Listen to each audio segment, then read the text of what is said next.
There's going to be some sad endings to some stuff and some happy beginnings to others. If I clip this up and put it at the start, make sure you wait till the end to hear some of my biggest news yet. Now let's chat about what I'm going to be doing post this and the reason I even did this in the first place.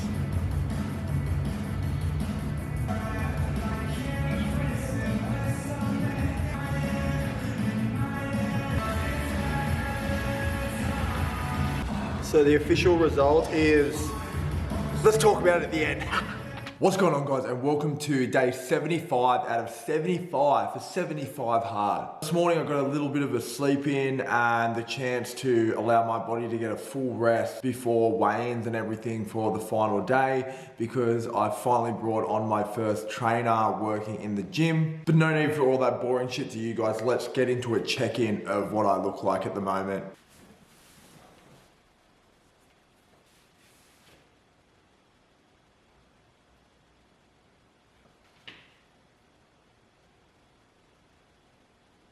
Usually I can see those videos on my watch when I'm doing the check-ins on my phone. If you want to go through all the days of my progress, then you can go over to either my TikTok or my Instagram, and I made a reel every day leading up to the very end of this. So let's get into the video.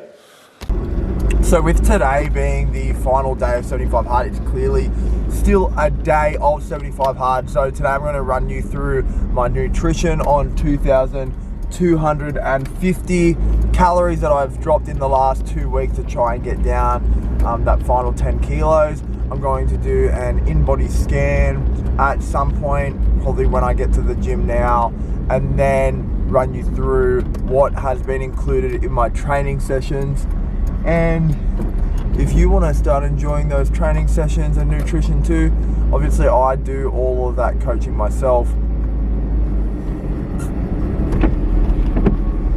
So be sure when you're subscribing to the channel and giving this video a thumbs up, you go down into the description and all my links are down there. So first things first, I'm gonna stop off and grab some coffee, grab one for Tia as well, because I'm an awesome leader like that, because she's not into coffee. So I'm going to start getting her into coffee. And yeah, it's a downhill spiral from there, I like to say.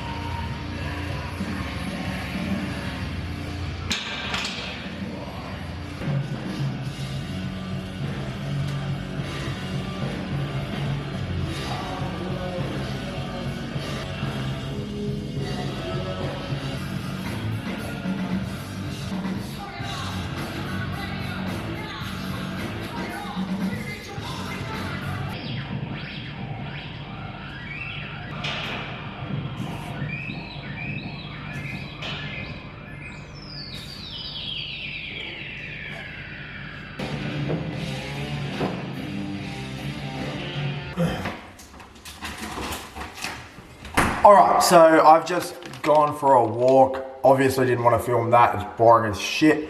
But now I'm back. I'm going to cook my kangaroo mince and not breathe the whole time because it stinks.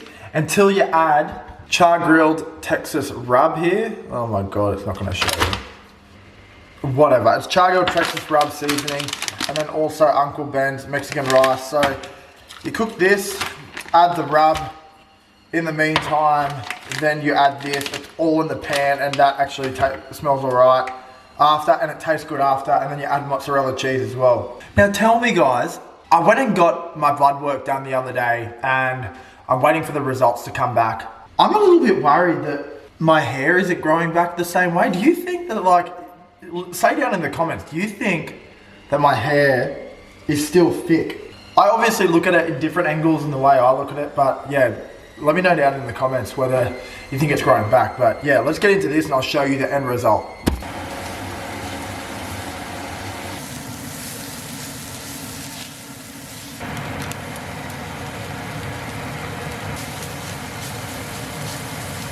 Alright, so let me run you through kind of my strategy that I've had through 75 hard, being a hybrid athlete and running and lifting weights and stuff like that. So I'm currently on track to losing 10 kilos over the 75 days. I've dropped down to 2,250 calories for the last week to try and reach that 84.5 kilo mark. And as you get down to those kind of calories, running can sometimes become like a little bit tedious, especially I'm still doing my athletic club on Sundays and then also lifting weights most days. If I am very sore from something, I will go for a walk outdoors to get my 45 minutes in and then go inside and also walk on the treadmill for 45 minutes because you do have to get that outdoor workout done. For myself, being on super low calories and then trying to run and lift just because I want to run and lift when the priority is at the moment to drop weight. Sometimes putting your body under that immense fatigue when you're just trying to drop weight can sometimes be hard. So you need to look at what your priority is. If it's lifting weight and getting stronger, doing a powerlifting comp, whatever, you have to prioritize that and maybe run a few less Ks. If you're training for a half marathon or half Ironman, whatever, you have to drop down the weight and prioritize the endurance side of thing and possibly dropping some weight. And if you want to drop some weight, then you have to prioritize that over the other two things. But amongst that, you just have to be completely honest with yourself as to what you want to achieve and go hard in on that. Currently, I am the day after last day of 75 hard. That's when I wanted to get this scan done. I know at the start of the video, I said I was going to the gym to get it done and I didn't end up doing it. Then I was like, oh, there's still a full day. So I'm going to get my 15,000 steps. I'm going to stick to my diet. I'm going to do a workout. And then in the morning, the day after, then I'll do it. So let's go over these and also talk about like my structure for how I'm going to be like doing my workouts now, going back to a hybrid athlete training structure. So what I'll do, I'll sit over here and I'll put the scan up over here while I read off it. At the start of 75 hard, I was supposed to get an in-body scanner in the gym to include in memberships, and it didn't come until a few weeks after. So as you'll see here, I started at like 92.6, but I went from 94.5/95 at the very beginning. That weight was like the initial weight of like not consuming a shitload of carbohydrates and all that kind of stuff. And so that weight dropped off quite quickly, probably in like the first like week or two, and got down to that 92.6 that you can see there. The part where you can see where it's 87.1 and then my muscle mass has dropped right off and my body fat percentage and stuff went up, that was actually directly after a run, and I looked into it more and it said to not do it after you do like a long run and stuff like that. So then the next day I weighed in straight away in the morning, which is the 88.2 on the 31st of the 3rd. And then from then I've just done the scan that you can see at the very end where I've lost another almost 4 kilos, put on a little bit of muscle, but big drop in body fat percentage. One of the big things, the reasons why I feel like my muscle mass went up is that I wasn't prioritizing my weight, and then I decided to I'm just going to send it.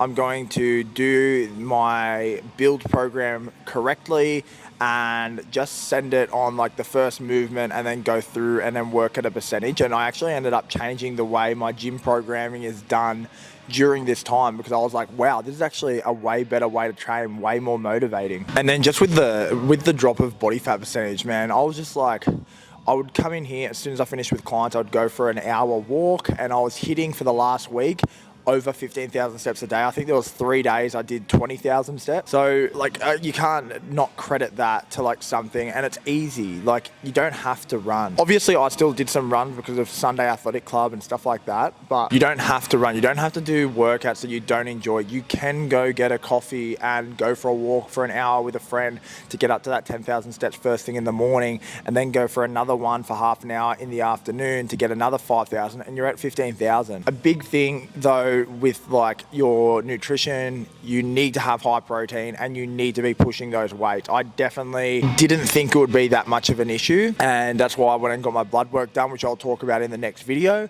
But yeah, it's make sure you push yourself in those weights, even if it's like for 3 sets, and in your mind you can be like, okay, it's only 3 sets, I'm going to do that. Now let's chat about what I'm going to be doing post this and the reason I even did this in the first place. The reason I did 75 hard in the first place is because I could never dedicate myself. I know when I do dedicate myself to something, I'll do it. But if I'm just telling myself, oh, I'm going to stay off the piss for a week, or I'm going to diet for 4 weeks or whatever, and not have a proper goal, then I won't do it. So to have a a checklist like 75 hard in your face, it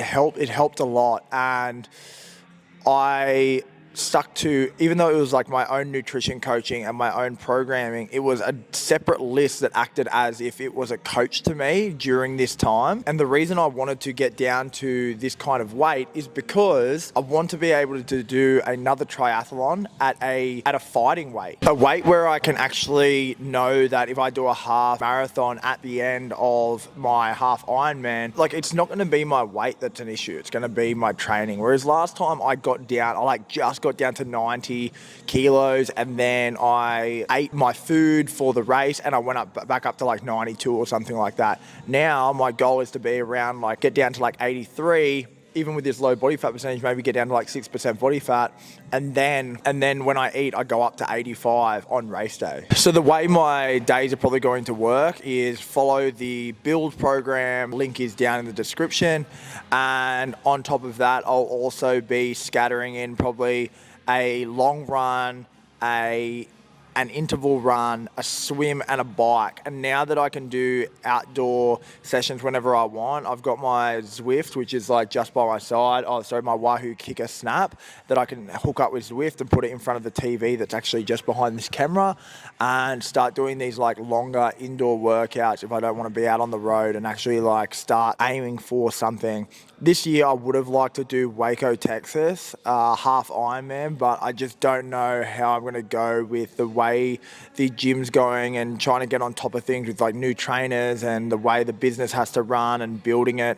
I just don't know if I'm going to get time to like get a passport, sort out flights, be over there for a week. But if I can probably get another trainer in the gym, that might be the thing that solidifies me being able to now stick to my training. So that will be my structure, pretty much lift, endurance, and just go through like that. Like no like kind of set days. Obviously some days, if you're doing it like that, the Monday is going to be different each week and etc. But that's kind of going to be the goal. And guys, really appreciate you following along with this journey. If you have, I know my last video got a fair few eyes to it. Still not many of you are subscribed, so definitely if you got to this point in the video and you listen to this, like the video, subscribe to the channel, comment what you'd like to see next. And if you didn't come from there already, jump over to my Instagram, follow me at Logan Cole Fitness and Logan Cole with 3 extra E's on the end on TikTok if you want to see like kind of like my whole journey of my 75 hard results that I did in like reels and TikTok videos and all that kind of stuff. But till the next time, remember to eat like a bro, train hybrid as fuck, and go all out. Oh, actually, one more thing. If I clip this up and put it at the start, make sure you wait till the end to hear some of my biggest news yet. So I'm currently in talks with a company about probably my biggest content deal that I've ever had in 7 years of YouTube, social media, all that kind of stuff. So hopefully in the next video, I'm supposed to be getting some things dropped off next week. I can finally announce it, and there's going to be some sad endings to some stuff and some happy beginnings to others. But I just feel like that I had to move forward with my own well-being and my own progress and growth in mind. So make sure you subscribe to the channel. Next video, it'll be announced, and I'll show you all what I've been working on, and let's fucking go. Let's grow together. And thanks for watching, guys.